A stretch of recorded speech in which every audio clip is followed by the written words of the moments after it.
પરેશભાઈ શાહ, રાજસિંહ વર્ધમાન પેઢીના ટ્રસ્ટી.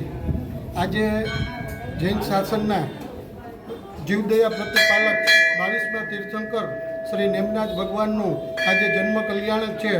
અને જામનગરની અંદર એક જૈન શાસનને અદ્ભુત મળેલી એવી પ્રતિમા કે જેનો ઇતિહાસ એવો છે કે જે કૃષ્ણ ભગવાનના ભાઈ નેમનાથ ભગવાન કૃષ્ણ ભગવાનના કાકાના દીકરા ભાઈ હતા અને તેમના ભાઈ બલદેવ 85,000 વર્ષ પહેલાં આ પ્રતિમાની બલદેવ પૂજા કરતા એવી બહુમૂલ્ય પ્રતિમા જામનગરના આંગણે છે.